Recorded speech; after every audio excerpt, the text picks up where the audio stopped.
It all started after that seminar in New York. Maddie, my wife, Madison, had been going to these things for years.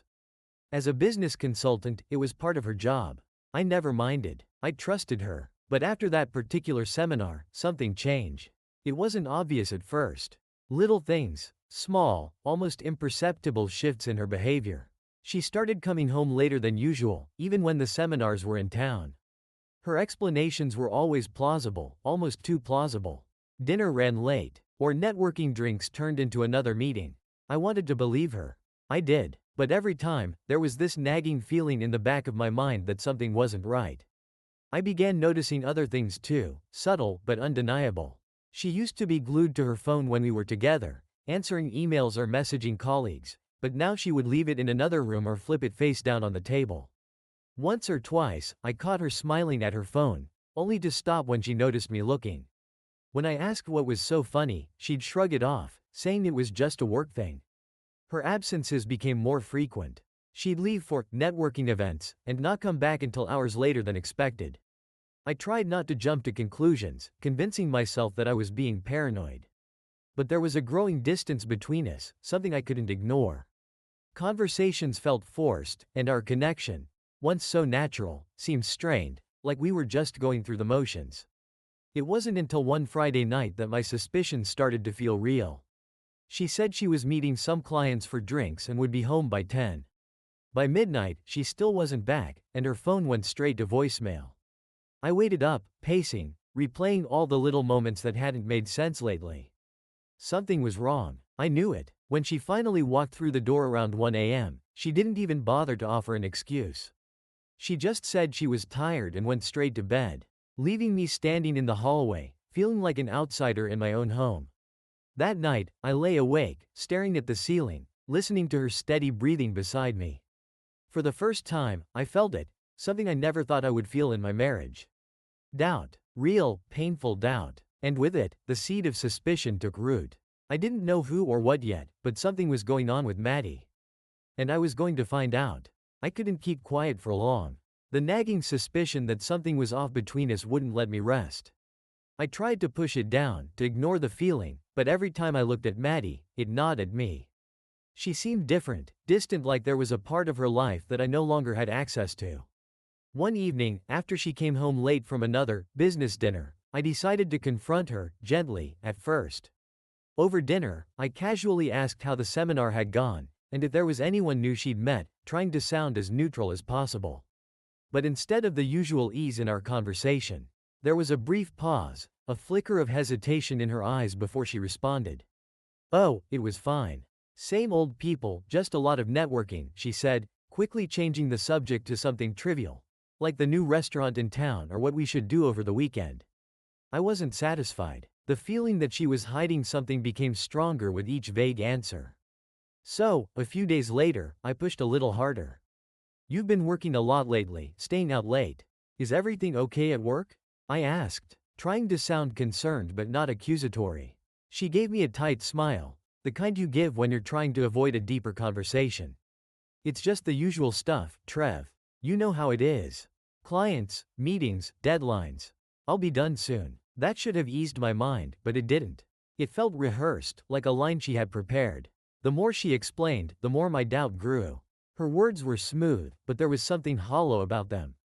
I started paying more attention to the little details. The way she'd avoid eye contact when I asked specific questions. How she'd suddenly get defensive if I mentioned her late nights or the endless meetings. One time, I half-jokingly asked, "You sure you're not hiding something from me?" Expecting her to laugh it off. Instead, her face tightened. "Don't be ridiculous," she snapped, her tone sharper than I'd ever heard. "You're overthinking things. It's just work." Her irritation was telling. The Maddie I knew wasn't defensive like this. In the past, she would have reassured me and made some jokes to lighten the mood. But now, there was a coldness in her responses that only deepened the distance between us.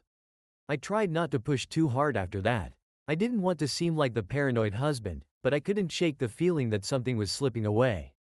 It wasn't just her absences or her phone always turned face down. It was the way she moved around me now, like I was a guest in her life, no longer the partner she confided in. The more I watched her, the more disconnected she seemed.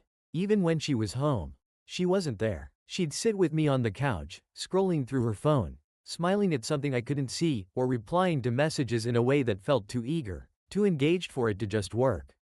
Each time I asked, her answers grew more dismissive. "I'm just tired, Trev," she'd say, or, "It's been a long week."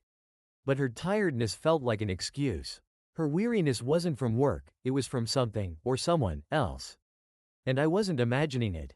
I could feel the cracks forming between us, widening with every vague explanation she gave me, every late night, every guarded look. It was late, and the house was quiet. Maddie had gone to bed early, claiming she was exhausted from another long day of meetings. I lay there beside her, staring at the ceiling, the doubt and anxiety swirling in my mind like a storm that wouldn't pass.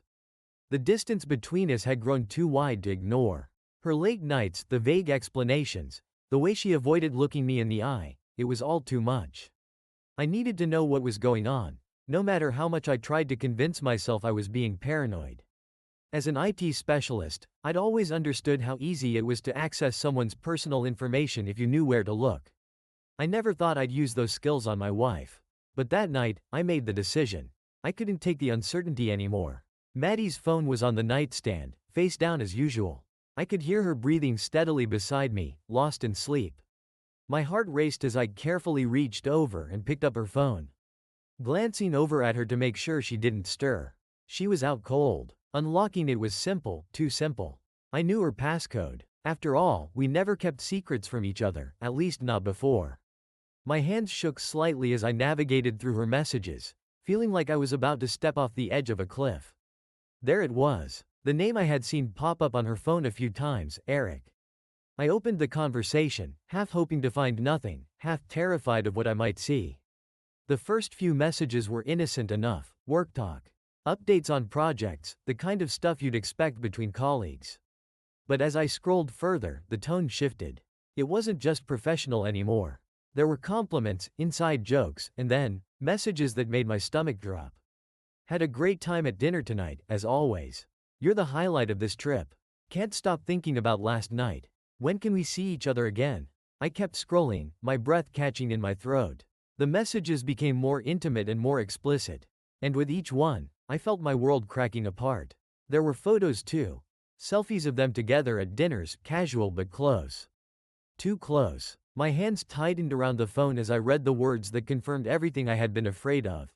She had been seeing him. All those late nights, the dinners, the networking events, he was there. And I had been sitting at home, like a fool, believing her every excuse. I felt a wave of anger surge through me, but beneath it was something worse. Betrayal. I had given her my trust, and she had taken it and shattered it. All those moments when I had tried to ask her what was wrong, when I had tried to believe her, she had been lying. Maddie stirred beside me, and I quickly locked the phone, placing it back on the nightstand as if nothing had happened. I lay back down, staring at the ceiling again, but this time, everything felt different. The truth was out now, and there was no going back. The moment I saw it, her intimate messages with Eric, my entire world came crashing down. There it was, in plain sight, the proof of her betrayal, staring back at me from the screen. My hands clenched so tightly around the phone that I could feel the blood pulsing through my fingers. Every word I read was a dagger, each message twisting deeper than the last. It wasn't just the texts. There were photos too. Selfies of them smiling, sitting too close at dinners, her leaning into him in a way she never did with me anymore. And then there were the more explicit ones, the kind that no husband should ever have to see from his wife. The way she looked at him, and the words she wrote, made it painfully clear that this wasn't just some fleeting attraction. This had been going on for a while. Anger, hot and blinding, coursed through me. I could feel my heart pounding in my chest, and the blood roaring in my ears. Part of me wanted to storm into the bedroom, wake her up, and demand an explanation. To yell, to scream, to ask her how she could do this to us, to me. But I didn't. As much as I wanted to confront her at that moment, I knew that wouldn't be enough. Yelling, throwing accusations, it wouldn't change what had already happened. The damage was done, and Maddie had made her choice long before I uncovered the truth. A confrontation would give her the chance to lie, to deflect, to make excuses. No, she didn't deserve that. Not after what I'd just seen. I sat there in the darkness, the phone still in my hand, my mind racing. This wasn't just about rage. I needed to be smart. I needed to think about how to handle this, how to make her feel the same devastation she had inflicted on me. The pain she had caused, the lies she had spun. She had been playing me for a fool, and I was done being played. I carefully put the phone back on the nightstand and stood there for a moment, staring at her. She was asleep, completely unaware that her secret was out. I watched her breathe, peacefully, as if nothing in her world had changed. But mine had. And soon, hers would too. A cold clarity washed over me. I couldn't just let this go. I couldn't be the victim in her little game anymore. She had destroyed everything we had, and now it was my turn. But I wouldn't confront her in a moment of anger. No, I was going to be methodical. Calculated. I wasn't just going to end this. I was going to make sure she felt the full weight of her betrayal. I had all the evidence I needed. Her messages, her photos, it was all there, laid out in front of me like a carefully constructed web of lies. Now, I had to decide how to use it. How to make sure that when the truth came out, it wouldn't just hurt her. It would destroy her. I left the room quietly, my mind already beginning to turn over the possibilities. This wasn't just about our marriage anymore. This was about her career, her reputation, her life. She had taken something from me, something that could never be replaced. And now, I was going to take everything from her. Sitting alone in the dark, the weight of what I had discovered sank in deeper with every passing moment. But it wasn't sadness or despair that consumed me, it was the need for retribution. Maddie had destroyed the foundation of our marriage with her lies, her betrayal, and her secret life with Eric. Ending it with a simple argument or an emotional outburst wasn't enough. No, that wouldn't make her feel the depth of the pain she'd caused me.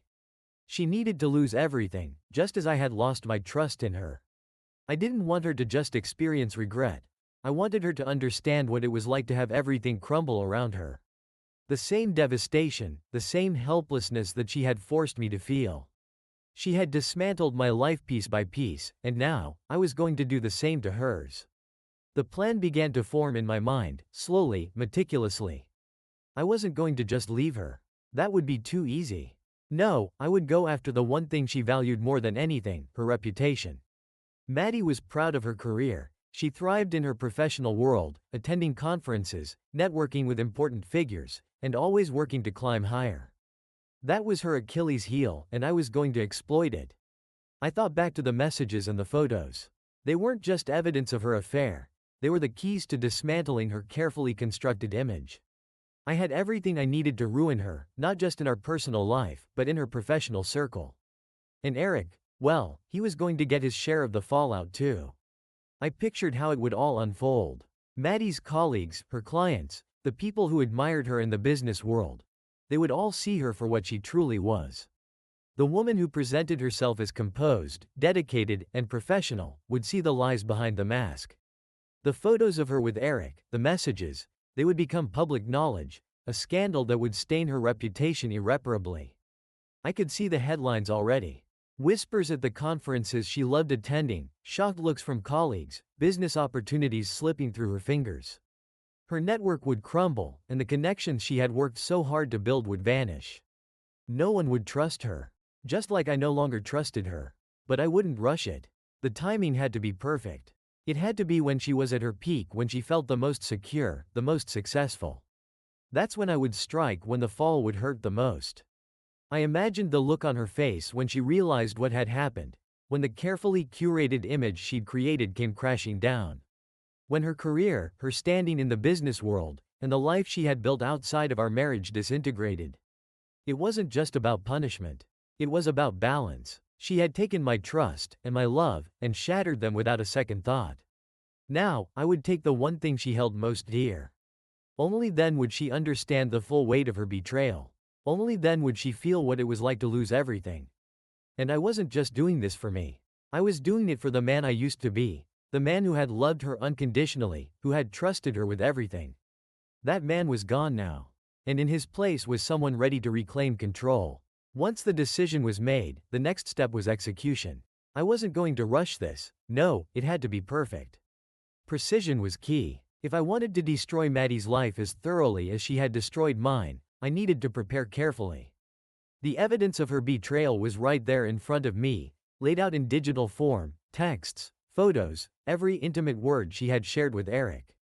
It was all mine now. Over the next few days, I methodically gathered everything. Late at night, while she slept peacefully beside me, unaware that her entire world was about to implode, I went to work. I backed up the conversations, saving every compromising message and every suggestive photo. I made sure nothing would be lost. Screenshots, file copies, email drafts, it was all securely stored. Every detail had to be documented, and every piece of evidence had to be preserved. It wasn't enough just to expose her affair.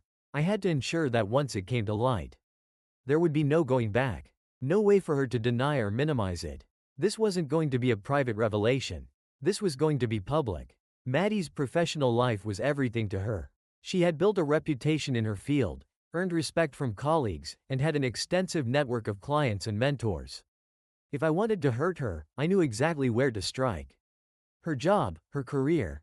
This was the Achilles heel I would target. I watched her closely, waiting for the perfect moment. I needed to time this right. It had to happen when she was riding high, when she was least expecting it. A conference, a big client presentation, something where her professional image would be on full display. She had always loved the attention, the praise, the spotlight. I would make sure that the spotlight burned her alive. Each night, after gathering more evidence, I planned my next steps. I had already begun researching the most effective ways to expose her. Anonymous email addresses and social media accounts, it was all within my reach. I could send the messages and photos directly to her colleagues, her clients, and even her boss. I could release them at the next big business seminar she attended, ensuring that the scandal followed her wherever she went. Eric wasn't going to escape either. He was just as guilty, and I wasn't about to let him walk away unscathed. His career would be collateral damage in this. Once the messages and photos were released, the fallout would hit him too. Maddie had chosen him, and now they would both pay the price. As I gathered everything, a sense of cold satisfaction began to settle in. I was no longer acting out of raw emotion. This was a calculated, deliberate process. The rage I had felt when I first discovered the affair was still there, but now it was channeled, focused into something much more powerful. I wasn't just reacting anymore, I was in control. I imagined the chaos that would unfold once the evidence was made public. The disbelief, the whispers, the judgment. Maddie would lose everything she had worked for, the respect of her peers, the trust of her clients, the very career that had defined her. She would be left with nothing, just as she had left me with nothing when she betrayed our marriage. It wasn't enough to confront her. I needed to wait until the perfect moment to make my move when the impact would be the most devastating. And I had all the time in the world. Each piece of evidence I collected brought me closer to that moment. I was ready. The moment had finally come. Maddie had been talking about this seminar for weeks, one of the biggest events of the year in her field. She was excited, confident, dressed to impress, and ready to network and showcase her expertise. This was her stage, and I knew there was no better time to pull the trigger. She left early that morning, completely oblivious to the storm I was about to unleash. As I watched her walk out the door, her phone tucked into her bag, a sense of calm washed over me. I wasn't nervous. I wasn't second-guessing myself. I knew what I was doing, and I was ready to watch her world come crashing down. I had everything prepared. The photos, the messages, each one a carefully chosen reminder of her betrayal. They weren't just private moments between her and Eric anymore. They were weapons, ready to be deployed. I had set up anonymous email accounts, pre-drafted the messages, and gathered the contact list of every key player attending the seminar. Her colleagues, her clients, her mentors, they were all going to get a front row seat to the destruction. Just before the seminar was set to begin, I hit send. The emails went out in waves, one after the other, each containing a neatly packaged collection of her deceit. Photos of her and Eric at dinners, in hotel rooms, laughing together. Intimate messages that painted a crystal-clear picture of their affair. It was undeniable, and there would be no escaping it. I sat back and imagined the scene unfolding at the event. I pictured Maddie standing confidently in the conference hall, shaking hands, smiling, and giving her presentation, until the first whispers started. The shocked looks, the hushed conversations, the furtive glances in her direction. One by one, the attendees would check their phones, see the photos, read the messages, and piece it all together. Her world would collapse right there, in front of everyone. The professional persona she had worked so hard to maintain would disintegrate in an instant. No more networking, no more respect, no more admiration. Just humiliation. And there was nothing she could do to stop it. I imagined her phone buzzing, the panic that would spread across her face as she realized what was happening. How her heart would race when she saw the first few messages, how the room around her would feel like it was closing in. She wouldn't be able to run from it, not this time. This wasn't a private argument in the safety of our home. This was public, exposed for all to see. And Eric, he wouldn't escape either. His career, his reputation, they would be shattered alongside hers. Every email had his name and his involvement clearly outlined. There would be no hiding for either of them. They had destroyed my life, and now they were about to lose theirs. I knew Maddie well enough to know how much this would destroy her. Her career was everything. It wasn't just a job, it was her identity, her sense of accomplishment. And now, all of that was about to be taken away from her in the most public, humiliating way possible. I sat in the quiet of our house, waiting for the inevitable fallout.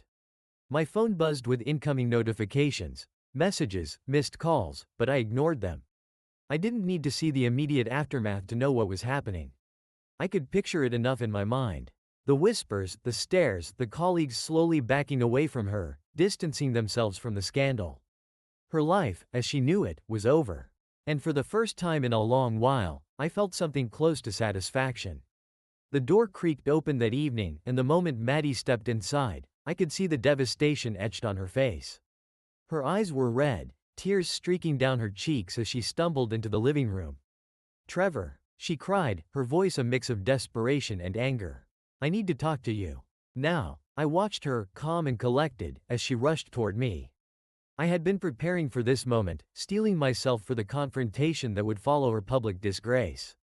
"What happened?" she demanded, her voice trembling. "What do you know?" I took a deep breath, letting the weight of the situation settle between us. "I know everything, Maddie. I've known for a long time." Her expression morphed into confusion, then rage. You've known? And you didn't say anything? Why would you do this to me?" "Do what to you?" I asked, my tone even. "You did this to yourself. You made your choices, and now you're facing the consequences." I didn't think it would go this far. "It was just a mistake." She was shouting now, the desperation in her voice palpable. "You can't do this to me, Trevor. You're supposed to be on my side." I shook my head slowly, allowing the truth to sink in. "You chose to betray me, to betray our marriage. I was the one who stood by you, and you threw it all away. You wanted excitement, didn't you? Now you're reaping what you sowed." Her face fell as she processed my words, the anger slowly giving way to despair. "I never wanted this to happen. I thought I could handle it. I thought," she trailed off, realizing the depth of her delusion. "Thought what?" I pressed, my voice steady. "That you could keep lying and it wouldn't catch up to you? That your little affair would remain a secret? You didn't think about the fallout for a single moment, did you?" As the reality of her situation crashed down around her, I watched her crumble. She sank into a nearby chair, her hands covering her face as the tears flowed freely. I could see the weight of her isolation settling in. "Everyone is turning against me," she sobbed. "My clients, my colleagues, they won't even look at me." "Maybe they're just realizing what kind of person you are," I said coldly. "You've built your reputation on lies, and now that foundation has collapsed." Her world had turned into a nightmare. The very network she had worked so hard to establish was disintegrating. I relished the thought of her scrambling for allies, only to find doors closing in her face. Those who once respected her were now judging her, and she was utterly alone. "Maddie, this is the life you chose," I continued, watching her suffer. "I gave you everything, and you destroyed it. Now you're left with nothing. Just like I am." The tears continued to flow, but I didn't feel any pity. The satisfaction I had hoped for was blooming within me, a bittersweet reminder that justice had finally come for her. "You thought you could control everything," I said, my voice barely above a whisper. "Now you know what it feels like to lose control." She looked up at me. Her eyes filled with a mix of fury and despair, but I was resolute. The woman who once confidently maneuvered through life now found herself trapped in her own mistakes, and I was going to let her experience every bit of it. Her life, just like my faith in her, was shattered. And I was finally at peace, knowing she would never forget what she had lost. The fallout from that seminar was swift and unforgiving, striking both Maddie and Eric with a force they never saw coming. News of their affair spread like wildfire, igniting discussions in boardrooms and coffee shops alike. I watched from a distance as their lives unraveled, relishing every moment of their humiliation. Eric was the first to feel the sting of the consequences. Within hours of the scandal breaking, he was summoned to his office for an emergency meeting. I could imagine the scene, the cold, sterile conference room filled with executives and HR personnel, each one eyeing him with a mix of disappointment and disgust. His charm and charisma, once his greatest assets, meant nothing in the face of the evidence that had come to light. Within a day, he had lost his job, his position as a respected consultant gone in an instant. The press devoured the story, and his name became synonymous with betrayal. Meanwhile, Maddie was left in a state of chaos. The day after the seminar, she returned home in tears, struggling to comprehend the magnitude of what had just happened. Her phone buzzed incessantly with messages from colleagues and clients, each one a reminder of her shattered reputation. I watched as she paced the floor, her mind racing, unable to decide what to do next. Days turned into a blur for Maddie. Meetings she had once been confident about turned into nightmares, filled with whispered conversations and judgmental glances. Her clients were backing out, and her partners distancing themselves. Each time she stepped into a room, the air felt thick with the unspoken, and I could only imagine the dread that filled her chest. The woman who had once thrived in the spotlight was now relegated to the shadows, a pariah in her professional world. As the days went by, Maddie's desperation became palpable. She sent out frantic emails, attempting to salvage what was left of her career. "I'm sorry," she wrote to her colleagues. "I never meant for any of this to happen." But apologies fell flat in the face of such a monumental betrayal. Trust, once broken, could never be fully restored. Watching her spiral into despair was a bittersweet reward. She had taken everything from me, and now she was facing the same emptiness I had felt. Her life, once filled with promise and ambition, was now mired in shame and regret. The isolation she experienced was intense. Colleagues who once sought her advice now avoided her, leaving her to grapple with the consequences alone. I could only imagine her longing for the connections she had lost, the friendships that had turned to dust in the wake of her choices. In the end, Maddie is forced to confront the reality of her actions. The choices she made, the betrayal she enacted, had led to this moment of reckoning. And as I observed from the sidelines, I knew that this was only the beginning of her downfall. I felt a sense of satisfaction as I watched her unravel. She had wanted excitement, and now she was left with nothing but the remnants of her shattered life. The air in the room was thick with tension as I finally summoned the courage to speak the words that had been weighing heavily on my mind. Maddie stood before me, still reeling from the chaos of the past few days, her eyes red from tears, her face a mask of despair. "Maddie, I'm filing for divorce," I said, my voice steady. The words felt like a weight lifted, yet they also carried a finality that echoed in the silence that followed. Her reaction was immediate. "Trevor, please," she began, but I cut her off. "After everything that's happened, I can't stay. You've shattered my trust, and I don't want to rebuild a life built on lies." She shook her head, her expression a mix of anger and disbelief. "You can't just throw everything away. We can work through this." "Work through what?" I countered, feeling a surge of resolve. "You've destroyed our marriage. You made your choice, and now you have to live with the consequences. Your career is in ruins, you're isolated. I can't be a part of this anymore." The weight of my decision hung between us, palpable and heavy. I watched her struggle to find words, the panic in her eyes as she realized the gravity of what I was saying. She was no longer the confident woman who had navigated her professional life with ease. Now, she was vulnerable, grasping at straws in a desperate attempt to regain control. "I thought we had something special," she said, her voice trembling. "We can rebuild. I'll do whatever it takes. Just give me a chance." But I was resolute. "It's too late for chances, Maddie. You've shown me who you are, and I can't ignore that. I need to move on, to start fresh. I deserve better than this." Her shoulders slumped as the reality of my words sank in. I could see her fighting back tears, but there was no going back. I had made my decision, and it felt liberating. I had spent too long tethered to someone who had betrayed me, and now, finally, I could break free. "I'm ready to start a new life without you," I continued, feeling a mix of satisfaction and sadness. "It's what I need for my sanity." I hope you can understand that. She looked at me, a storm of emotions in her eyes, anger, regret, and perhaps a hint of understanding. But whatever flicker of hope she had was quickly extinguished by the finality of my words. As I watched her process the situation, I felt a strange sense of peace wash over me. I was reclaiming my life, severing the ties that had bound me to the pain of betrayal. I had endured enough, and now I was ready to embrace whatever came next, free from the shadows of our past. With a heavy heart, but a clear mind, I turned to leave. The decision had been made, and there was no turning back. It was time for both of us to face the reality of our choices and begin anew, each in our way. As I walked away from Maddie, a wave of clarity washed over me. Surprisingly, I felt neither pity nor regret. Instead, I was enveloped in a deep sense of satisfaction. I had orchestrated her downfall, and the meticulous planning had paid off in ways I never could have anticipated. The chaos I had unleashed on her life was not just an act of revenge, it was a necessary consequence of her betrayal. The days that followed were marked by a quiet contentment. I had watched her crumble, the confident facade she once wore now stripped away, revealing the raw vulnerability beneath. Each day brought more news of her professional isolation, her colleagues distancing themselves, and her reputation in tatters. I relished in the knowledge that I had played a crucial role in this unraveling. I spent evenings reflecting on everything that had transpired. Maddie had taken so much from me, and now the scales had finally tipped. It was a bittersweet victory, but I couldn't help but feel empowered by the outcome. I had turned the tables, transforming from the victim into the one in control of my narrative. It was as if a dark cloud had been lifted. For the first time in what felt like ages, I could breathe freely. I was no longer tied to a relationship that had become a source of pain.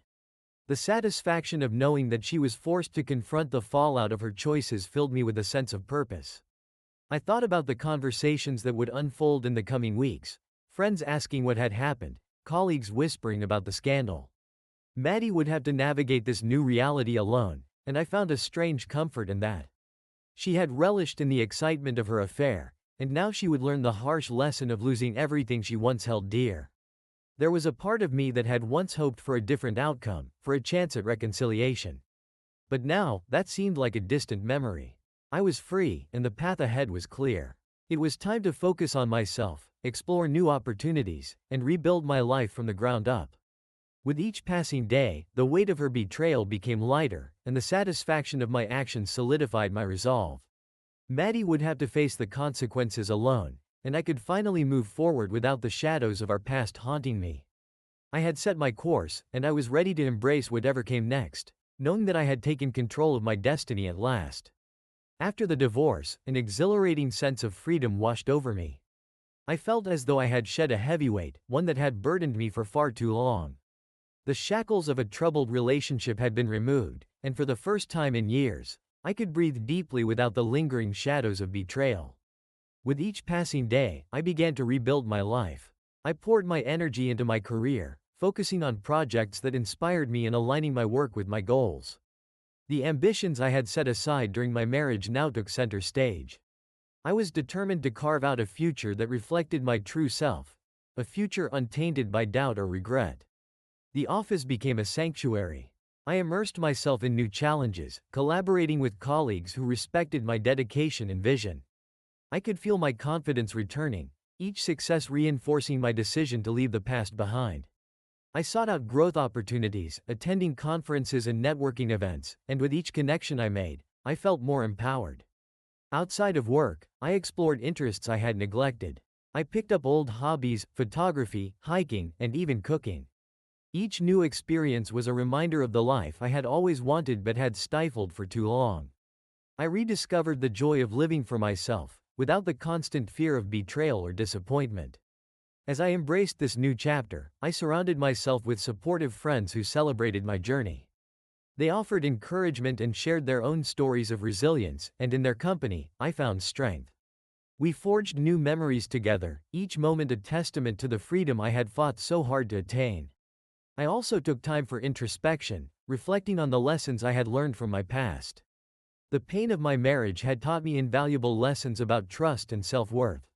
I no longer took relationships for granted, I understood the importance of mutual respect and honesty. With this newfound clarity, I was ready to approach the future with an open heart, but with caution. Looking ahead, I felt a sense of hope bubbling within me. I envisioned a life filled with possibilities, traveling to places I had always dreamed of visiting, pursuing passions that ignited my spirit, and perhaps even finding love again, but this time, I would tread carefully. I was committed to ensuring that I would never again compromise my values or my happiness. This was my time. The remnants of my old life faded away, replaced by the vibrant colors of my new beginning. I was living the life I had always wanted, and it felt exhilarating. The future was wide open, and I was ready to embrace it, unencumbered by the past.